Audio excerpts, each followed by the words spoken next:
Hello students, welcome to geometry defence academy. Rashtriya military school का final result आ गया है और अब बच्चों की जो मेडिकल प्रोसेस है वो स्टार्ट हो जाएगी और ज्वाइनिंग लेटर एक प्रकार से आए हैं। तो इस वीडियो में मैं आपको संपूर्ण जानकारी दूंगा कि बच्चा राष्ट्रीय मिलिट्री स्कूल में फॉर्म भरने से लेके प्रिपरेशन से लेके रिटर्न एग्जाम से लेके आपका फिर वो इंटरव्यू फेस करता है, फिर वो मेडिकल देता है, मेडिकल में फिर इसके बाद कुछ डॉक्यूमेंटेशन लगती है, फी स्ट्रक्चर होता है, एडमिशन डन होता है और करियर सिक्योर हो जाता है। इसको नोट करना भाई। जहां आजकल आप देख ही रहे हैं 12वीं के बाद करोड़ों की भीड़ सोचती है कि बच्चे का करियर कहाँ सिक्योर होगा। पेरेंट्स परेशान रहते हैं बच्चे के करियर के लिए, और एक 10 से 12 साल की उम्र में ही करियर सिक्योर हो गया, बच्चे का एक IQ लेवल बन गया, तो इससे अच्छी क्या बात है, बताइए आप मुझे। लेकिन इसमें बहुत सारी चीज़ें फैक्टर शामिल होती है। एक तो जब ये राष्ट्रीय मिलिट्री स्कूल है, इसको एक स्कूल का इंट्रेंस टेस्ट समझता है अभिभावक, और दूसरा जो है जो सिंसियर वाला है वो जान लेता है कि इसकी अहमियत कितनी है। तो जो इसको स्कूल वाला समझता है वो बाद में क्या होता है कि बाद में जब इसको नहीं करेक्ट कर पाता और 12वीं के बाद जो एग्जाम देता है दोनों सेम ही निकलते हैं, तो उसको बाद में समझ में आता है कि अच्छा यहाँ गलती हुई है मेरी, लेकिन उसका कोई मतलब नहीं रह जाता। अब जो सिंसियर वाला होता है वो सारी चीज़ें समझ लेता है और वो उसी हिसाब से तैयारी कराता है अपने बच्चे की। तो चलिए, तो यहाँ से जिन बच्चों का ज्वाइनिंग लेटर आया है उनके लिए भी सारी चीज़ें रहेंगी, और जो अगली साल बच्चे राष्ट्रीय मिलिट्री स्कूल के पेपर में अपियर होंगे उनके लिए सारी जानकारी यहाँ पे आपको मिल जाएगी। हॉस्टल बैच को ज्वाइन कर लो, शानदार तैयारी कराई जाएगी, पढ़ाई कराई जाएगी, केवल केवल और केवल पढ़ाई करनी है तो ज्योमेट्री डिफेंस एकेडमी आ जाओ। एक्स्ट्रा करिकुलर एक्टिविटीज़ में अपना गुमशुदा होना है तो वहाँ चले जाओ। आपको पता ही एक्स्ट्रा करिकुलर एक्टिविटीज़ के नाम पर आजकल कितनी बड़ी ठगी चल रही है। मतलब एक्स्ट्रा करिकुलर एक्टिविटीज में समझो कि जैसे ये बंच है ये, और इन बच्चों को काबू में करना है। योगा करा दो, PT करा दो, कबड्डी करा दो। प्रोफेशनल आदमी कोई नहीं कराएगा इनको ना। 3-4 अपना मुस्टंडे खड़े कर दो, घेर लेंगे इनको, सारों को घेरे रखेंगे, अपना दुड़ाई जाएंगे इनको। आखिरी में 1-1.5 साल 2 साल खाना पानी खिला के अपना दाल का पानी पिला के वापस भेज देंगे। प्लीज़ इसको समझिए, ठीक है भाई। राष्ट्रीय मिलिट्री स्कूल के एंट्रेंस टेस्ट में बैठने जा रहे हो, पढ़ाई सबसे शानदार चाहिए, बहुत तगड़ा कंपटीशन है, पढ़ाई के सवाल आएंगे। नहीं समझोगे तो कोई बात नहीं, जब एंट्रेंस टेस्ट देते हो और जब वो 40, 50, 60, 70 नंबर लाते हो तब सब ज्ञान हो जाता है। वो कहता है ना, जब मनुष्य अपने आखिरी उस पर होता है ना, मृत्यु के बिल्कुल, तो उसे पूरी दुनिया का पिछला दिखाई दे जाता है सारा, अपना जन्म, पूरे जन्म से लेकर आखिरी तक की सारी उसके सामने आ जाता है, क्या क्या हुआ था। तो ऐसे ही जिस दिन बच्चा इस एंट्रेंस टेस्ट में बैठ के वो नंबर लाता है ना, तो पेरेंट्स को सारा ज्ञान हो जाता है कि उसने क्या क्या कराया था, कहाँ एडमिशन कराया था, क्या गलती हुई थी, क्या सब उसके सामने आ जाता है। तो प्लीज़ आप इसको ध्यान रखो। तो देखिए, राष्ट्रीय मिलिट्री स्कूल RMS बेंगलोर है, कर्नाटक में RMS चायल है, ये हिमाचल प्रदेश में RMS अजमेर है, आपका राजस्थान में RMS बेलगांव है, कर्नाटक में RMS धौलपुर है, राजस्थान में। तो ये 5 राष्ट्रीय मिलिट्री स्कूल है और इनका होता है CET, कॉमन एंट्रेंस टेस्ट, इनकी परीक्षा होती है। इसमें कोई बच्चा खेल से नहीं जाएगा, खेल कूद से नहीं जाएगा, इसमें कोई बच्चा एक्स्ट्रा करिकुलर एक्टिविटी से नहीं जाए, एक कॉमन एंट्रेंस टेस्ट होगा, रिटर्न एग्जाम होगा, सारा बात उस पर टिकी है। सबसे पहले तो वही होगा, मतलब 70,000 बच्चे बैठेंगे लगभग, और 70,000 में से 69,000 तो इस रिटर्न टेस्ट में बाहर निकल लेंगे, 1,000 बच्चे अंदर जाएंगे और फिर इंटरव्यू और आपका मेडिकल हो गया। तो देखिए, राष्ट्रीय मिलिट्री स्कूल में एज की एक क्राइटेरिया 10 से 12 साल उम्र चाहिए होती है, और कक्षा 9 के लिए आपका 11 से 13 साल, मतलब 13 से 15 साल उम्र चाहिए होती है। ये हो गया। कक्षा 6 में जाने के लिए 5वीं में बच्चा पढ़ रहा हो, कक्षा 9 में जाने के लिए 8वीं में पढ़ रहा हो, ये सारी हो। एक OMR बेस पर कॉमन एंट्रेंस टेस्ट होगा, साफ साफ लिखा हुआ है, ठीक है। उसमें एंट्रेंस टेस्ट में ये सब्जेक्ट आएंगे, कुछ इसमें एक्स्ट्रा करिकुलर एक्टिविटीज का कुछ भी लिखा है, कॉमन एंट्रेंस टेस्ट में क्या आएगा भाई, मैं बता रहा हूँ। मैं तो दिन रात देखता हूँ, जब मैं पेरेंट्स से पूछता हूँ कि सर आपने जैसे किसी एकेडमी में डाला तो वहाँ पे क्या अच्छा, मैं सर वो खिलाते अच्छा थे। अरे खिलाते अच्छा थे, लेकिन एंट्रेंस में तो कुछ भी नहीं आ रहा है उसका एक भी। और फिर मैं पूछता हूँ क्या कोई कोच था इनको खिलाने वाला? नहीं, ये उन्होंने तो वैसे ही मास्टर रख रखे थे। मतलब आप ये समझो कि डर भी जो, जब आप सही निकल के आले, चलो भाई खिलाते तो कोई कोच तो होगा, आज तक एक कोच नहीं दिखाई देगा भाई। जितने भी ये मैं बता रहा हूँ, जितने भी ये इस तरह के इंस्टीट्यूशन है जो कहते हैं वहां पे खेल होता ही होता है, आज तक उनका एक ढंग का पूरा वीडियो, जेन्युइन वीडियो, एडिटेड नहीं, जेन्युइन, वो मिलेगा नहीं आपको। सब मतलब कुल मिला के देखिए, इस बार का बता रहा हूँ, और इस साल जो 2025 में भी ऐसे ही होगा। 21 अगस्त को फॉर्म आए, ठीक है। फिर 19 सितंबर तक फॉर्म भरे गए। फिर आपका 8 दिसंबर को पेपर हो गया, 8 दिसंबर को पेपर हो गया, ठीक है। इस बार भी ऐसा ही होगा, अगस्त के महीने में फॉर्म आएंगे और दिसंबर में पेपर हो जाएगा। और अभी हम मई के महीने से मानो तो मई, जून, जुलाई, अगस्त, सितंबर, अक्टूबर, नवंबर और दिसंबर छोड़ दो, दिसंबर में पेपर। तो ये इतने महीने बचे। कितने महीने बचे भाई? 1 2 3 4 5 6 7। अब इसमें दो तरह के अभिभावक है। एक तो कह रहा है कि भाई, वो कहता ही है कि सर फॉर्म आ जाने दो तभी मैं चलूंगा, ठीक है। तो जो कुंभकर्ण की निद्रा है ना, कि एक बार आ जाने दो फिर देखना मैं इसका पेपर का क्या करूंगा, कुछ नहीं है भाई, मैं बता रहा हूँ। 2-3 महीने में से एग्जाम में कुछ नहीं निकलता, 2-3 महीने की तैयारी से। अगर बच्चा बहुत शानदार है पढ़ने में और वो पूरी साल तैयारी करेगा, इतने महीने तैयारी करेगा, तब निकलेगा। अगर बच्चा बहुत शानदार है, और बच्चा अगर नॉर्मल है तो 2 साल तक वो ले जाता है आराम से। तो इसको ध्यान रखो टाइम से। और जब भी मैं तो ये कहता हूँ पेरेंट्स को, जब भी जब जिन बहुत सारे पेरेंट्स को लगता है नहीं 3 महीने में निकाल लेगा, मैं तो एक बात कहता हूँ, आपने निकाल लिया था क्या? अरे आपने कोई निकाला है क्या 3 महीने में? कोई आपके रिलेटिव ने निकाला हो, दोस्त ने निकाला हो, किसी का नाम तो होगा। मतलब एक बात समझो भाई, जब ये सैनिक स्कूल, मिलिट्री स्कूल का पेपर देने वाले बच्चे की उम्र 10 से 12 साल होती है, उसके फादर की उम्र 40 के लगभग होती है। मतलब जब 40 साल के व्यक्ति से मैं पूछता हूँ कि आपके या आपके दोस्त ने कोई निकाला था, कि कह नहीं, क्रॉस लगता है सीधा, ये क्रॉस, इतने क्रॉस लगते हैं, इतने क्रॉस, ठीक है। वो कांटा खेलने वाला खेल होता है ना, इतने, यहाँ से यहाँ, यहाँ से, ये सारे क्रॉस लगते हैं। फिर ये कहते हैं कि ये निकाल लेगा। मतलब एक झूठी तसल्ली मत दीजिए प्लीज़, सीरियसनेस समझिए, सेंट्रस टेस्ट की बहुत कंपटीशन है। अब देखिए, राष्ट्रीय मिलिट्री स्कूल का जो पेपर होता है कक्षा 9 का, वो ये पैटर्न फॉलो होता है। इसमें ये होता है, नेगेटिव मार्किंग नहीं होती। कक्षा 8 का पूरा सिलेबस आता है और कक्षा 6 में ये पूरा पैटर्न होता है। इसको ध्यान से देख लीजिए, कोई नेगेटिव मार्किंग नहीं होती, ये सारी चीज़ें आती हैं, ठीक है भाई। MCQ बेस पे पैटर्न होता है, 2.5 घंटे का पेपर होता है, ये चीज़ें हो गई। अब कितने नंबर पर रिटर्न एग्जाम में क्वालिफाई करता है बच्चा? तो जो 2024 की कट ऑफ है वो ये है, बॉयज़ के लिए और कैटेगरी वाइज इतने नंबर चाहिए होते हैं। कितने में से? 150 में से। ये 150 में से हैं सारे। गर्ल्स को सेलेक्ट होने के लिए ये मार्क्स लगेंगे और बॉयज़ को सेलेक्ट होने के ये मार्क्स लगेंगे, ठीक है भाई, 150 में से। अब बात करिए कक्षा 9 की। कक्षा 9 की बॉयज़ में सेलेक्ट होने के लिए ये मार्क्स लगेंगे और गर्ल्स में सेलेक्ट होने के लिए ये मार्क्स लगेंगे, ठीक है। क्लियर? ये कक्षा 9 की हो गई, ठीक है। सारी कैटेगरी हो गई, सब कुछ देख लीजिए आप आराम से कि भाई कितने नंबर चाहिए। अब आते हैं कि 2025-26 का जो राष्ट्रीय मिलिट्री स्कूल का जो अब बच्चों ने मेडिकल देने जाएंगे, मेडिकल होगा, उसके लिए पूरी प्रोसेस समझिए। 2025-26 का सत्र है, साफ साफ लिखा है, सत्र शैक्षणिक सत्र 2000। Your ward has been selected for the admission Rashtriya military school academic session 2000 and will report the principal of the concern school as per instruction content in the letter. Only parents are requested to accompany their wards on the day of admission. तो parents जाएं भाई, जिस दिन admission होगा वहाँ पे जाएगा, वहाँ पे जाए। उससे पहले क्या होगा? मेडिकल एग्जामिनेशन होगा।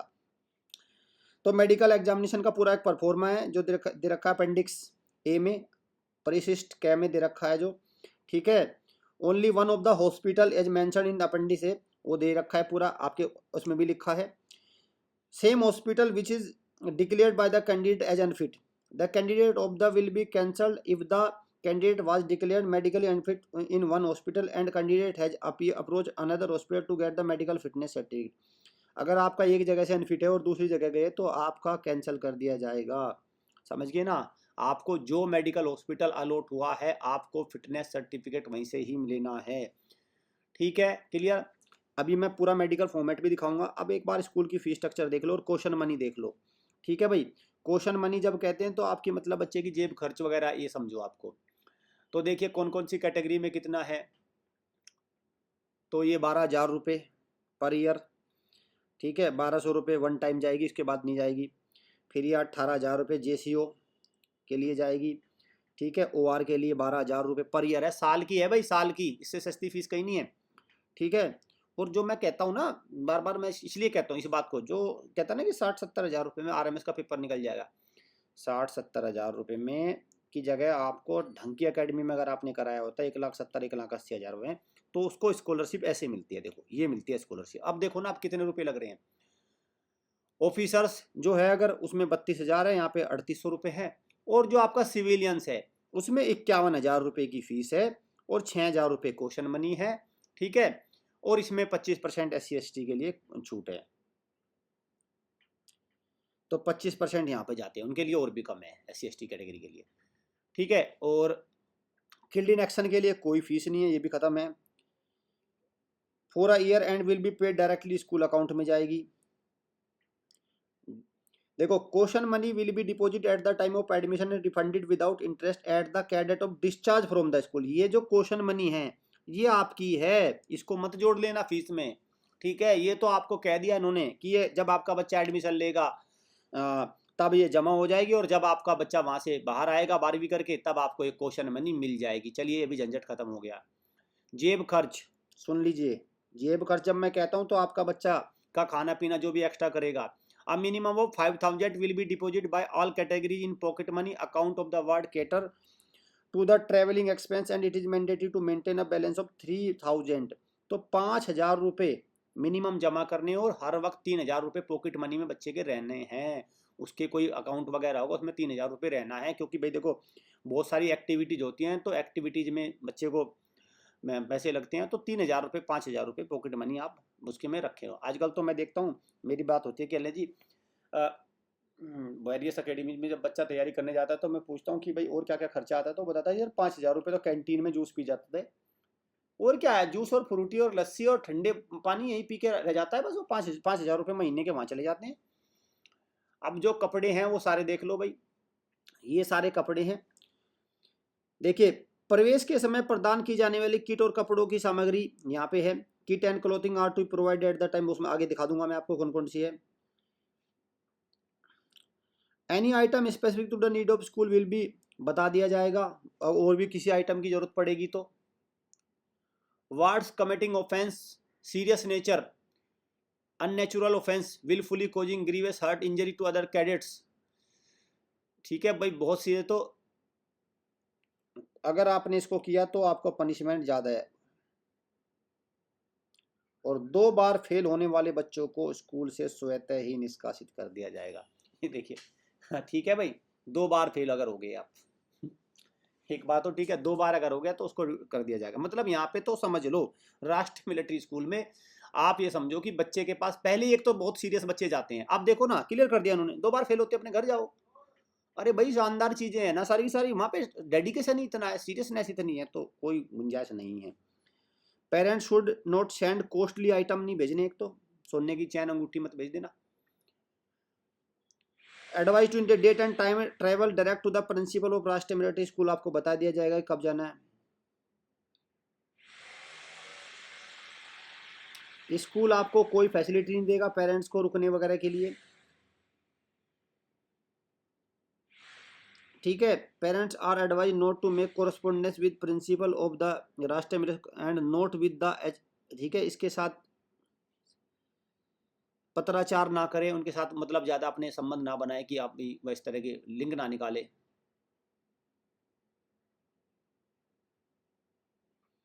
जो अनविलिंग है वो अपना बता दे कि भाई हम नहीं आ रहे हैं, तो फिर वो वेट लिस्ट में चला जाएगा। और ये कह रहा है देखो, as far as possible both father and mother should accompany the child at the time of admission. दोनों को जाना चाहिए भाई, दोनों का वहाँ पे फोटो वगैरह खींचेंगे, ये सारी हो जाएगी। फॉलोइंग डॉक्यूमेंट्स, हाँ, it is mandatory for parents to attend parent teacher meet twice a year, ठीक है, ये मैंडेटरी है।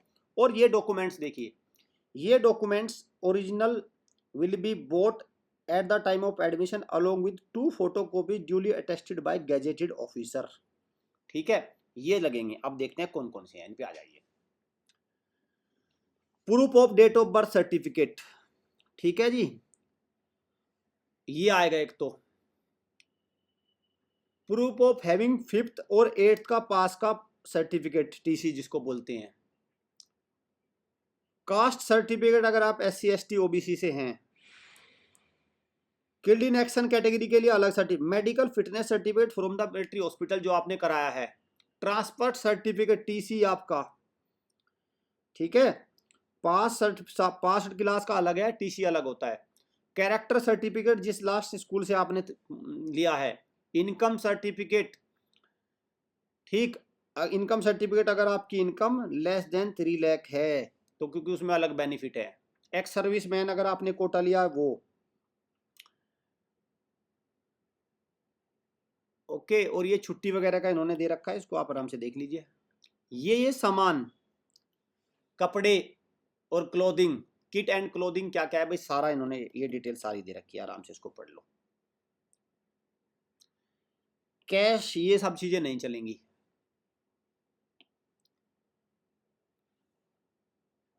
ये राष्ट्रीय मिलिट्री स्कूल चायल के लिए है, क्योंकि वहां पे आपको पता है अलग मौसम अलग रहता है, ठीक है, अलग से है ये।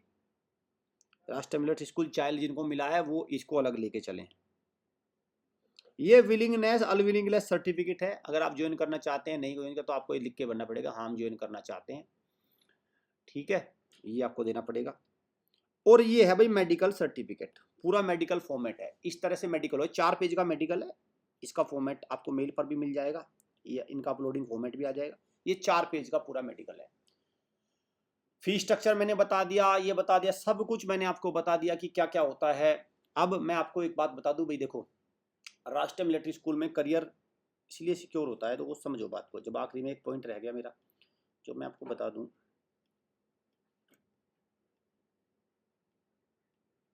देखो जो ये पेपर का स्ट्रक्चर है ना, जो बच्चा इसको निकाल लेता है ना, इस पेपर को निकाल लेता है, इसको पास कर लेता है वो, इसका जो पेपर का स्ट्रक्चर है ना, वो एज पर गवर्नमेंट एग्जाम जो होते हैं ऑफिसर लेवल के, उनके लेवल का है। आप 9th वाले को देखो, जो बच्चा इसमें से शानदार नंबर ला रहा है इस पेपर में से, भाई इंग्लिश में अच्छे ला रहा है, हिंदी में अच्छे ला रहा है, सोशल साइंस में अच्छा ला रहा है, मैथ्स में अच्छे ला रहा है, साइंस में अच्छे ला रहा है, इंटरव्यू में अच्छा ला रहा है। अरे मुझे एक बात तो बताओ, जब आफ्टर 12th बच्चा एंट्रेंस टेस्ट में अपेयर होता है, चाहे वो एनडीए है या आपका सीडीएस है या आपका एसएससी है या आपका यूपीएससी है या आपका स्टेट एग्जाम्स हैं या आपका डॉक्टर का एग्जाम है, नीट में भी कुछ हिस्सा, नीट में भी तो यही आता है भाई, आईक्यू लेवल तो वहाँ भी आएगा ना। तो मुझे तो समझ में ना, या आईआईटी है, जब तक उसका फाउंडेशन मजबूत नहीं है तो कहाँ से आईआईटी क्रैक कर लेगा। जब आईआईटी में मैंने देखा है ना, आईआईटी में जैसे ही वो एग्जाम में बैठने जाएगा, एक्स मानेगा, एक्स मानते ही उसको ये नहीं पता एक्स क्या है। जैसे आजकल के बच्चे पूछते हैं एक्स क्या है, उसको पता ही नहीं क्या है, उसको तो कुछ भी नहीं पता। तो भाई ये सारी चीज़ें तो है ना, तो आप इसको समझिए, इसीलिए करियर सिक्योर होता है लगभग, क्योंकि अभी उसने एट प्रेजेंट भाई वो लेवल का एग्जाम निकाल लिया जो उसको बाद में निकालना था। इसीलिए पेरेंट्स एक बार अभी ट्राई कर लो, और मान के चलो बच्चा नज़दीक पहुंच जाता है तो बाद में उसका फ़ायदा ही मिलेगा, और कोई बात नहीं, बाद में तो ट्राई करना ही है, कोई टेंशन नहीं है फिर। और मैं तो देखो कई बार समझाता हूँ, जब अभी नहीं ट्राई करना तो बाद में क्यों करना, ये भी तो है ना भाई, जब अभी नहीं करना तो बाद में भी क्यों करना फिर। भाई देखो, जब अगर बच्चे को मौज मस्ती करानी तो पूरी कराओ, ये नहीं है कि अभी 2-3 साल उसका करियर खत्म करके और बाद में कहते हो कि नहीं अब पढ़ता नहीं पढ़ता नहीं। मैंने देखा है भाई, अब तो उसको कुछ कराएंगे नहीं और बाद में कहेंगे बच्चा पढ़ता ही नहीं पढ़ता ही नहीं। अरे जब आपने पढ़ाया ही नहीं, पढ़ेगा कहाँ से। जब आपने शुरू में, जब उसका टाइम था, जब उसकी एज थी, जब आपने उस पर ध्यान ही नहीं दिया, तो बाद में उस बच्चे की क्या गलती। तो मैं तो इसमें ये मानता हूँ कि इसमें 110% जो दोष है ना, दोष है ना, वो होता है ना कि कौन सा दोष होता है, वो दोष पेरेंट्स का है इसमें, वो उनके फैसले हैं सारे के सारे। जो भी बच्चा आज की डेट में पढ़ाई में बाहर जा रहा है उसके जिम्मेवार कोई नहीं, सिर्फ और सिर्फ पेरेंट्स है। कारण चाहे कुछ भी हो, मैं गहराई में नहीं जाऊंगा उन पेरेंट्स उनकी, लेकिन जिम्मेवारी उन पर बनती है। और जब बच्चा कामयाब होता है 10 से 12 साल का, अब जितने बच्चे राष्ट्रीय मिलिट्री स्कूल में हमारे यहाँ से ज्वाइनिंग लेटर, उनका उनका जिम्मेवार कौन है भाई, किसकी वजह से, उनके पेरेंट्स की वजह से, बच्चों की वजह से नहीं, उनके पेरेंट्स की वजह से सिलेक्शन हुआ है उनका। वो उनका करियर उनके पेरेंट्स की वजह से बनेगा, उन्होंने उस दौरान उनको वो शिक्षा दिलवा दी जब बच्चा ग्रेजुएशन में भी नहीं ले पाता है। देखो कितने एडवांस वो चल रहे हैं। तो उम्मीद करता हूँ आपको चीज़ें क्लियर हुई होगी। Thank you students.